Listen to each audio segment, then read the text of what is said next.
भाषा शैली सरल सोपी दिली है। उस कहानी में पहले एक मतलब भूमि का पति गुजर करता है कि आज इस बार हमें बेटा ही होगा। पर इस वाक्य में हमें ऐसा समझ आता है कि बेटी आजकल के समाज में बेटियों को ज़्यादा स्थान नहीं दिया जाता है।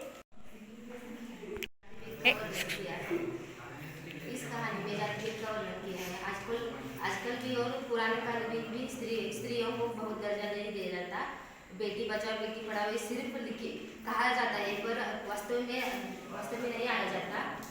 इस कहानी में गरीबों और श्रीमंतों का वर्णन क्या है। गरीबों को सिर्फ काम करने के लिए उससे मतलब रखते हैं, काम होने के बाद उसे नीचा दिखाते हैं। और उस कहानी में जो कवि का बेटा है जो कहता है कि इस प्रकार मैं मित्र हूँ, उससे मुझे कोई लेना देना नहीं, मुझे भी घोड़े पर सवारी करना है। वो अभी इस वातावरण में उसे उस विचार को छोड़कर आगे बढ़ने का वो सोचता है। सुरेश उनका जो बेटा है वो वास्तववादी है, वो जादू भेद नहीं करता। इस कहानी में भी कई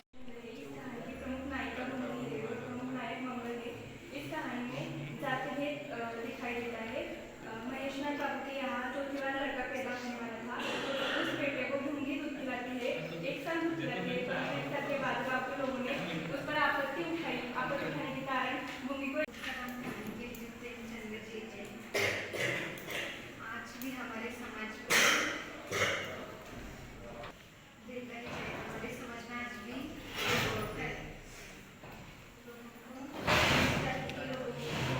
कम देखते हैं।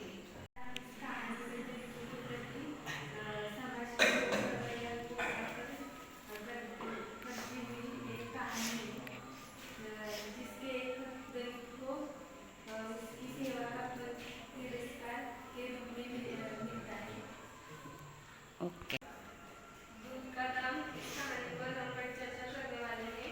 यह कहानी मुंशी प्रेमचंद्र जी ने लिखी है। इस कहानी में भूंगी अपने बच्चे को दिन रात में एक दो बार दूध पिलाती है, बाकी उससे दो बार ज़्यादा दूध नहीं पिला सकती थी। उसके लिए उस पर दूध का प्रबंध था। इसमें बताया गया है कि किस प्रकार गरीब लोगों को अमीरों द्वारा सताए जाते हैं। दूध का दाम कहानी दलितों के प्रति समाज के रवैये को प्रदर्शित किया गया है। अमीर लोग हमेशा दलित लोगों को सताते हैं।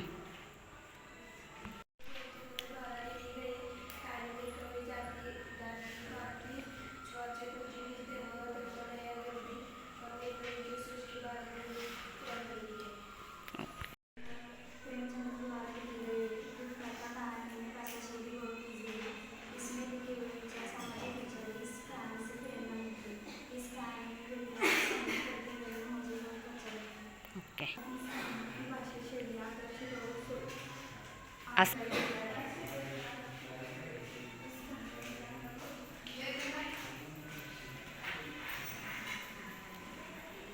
कहानी के लेखक प्रेमचंद जी है। इस कहानी में प्रेमचंद जी ने समाज में चल रहे जाति व्यवस्था के बारे में बताया है।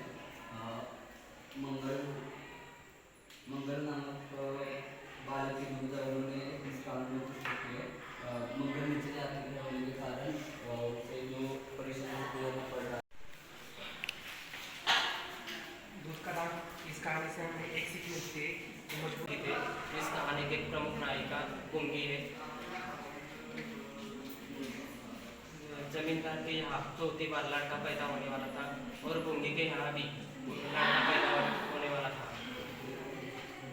जमींदार बाबू भूंगी को कहते हैं कि मेरे घर आकर बेटे को दूध पिलाओ, मैं तुम्हें साड़ी और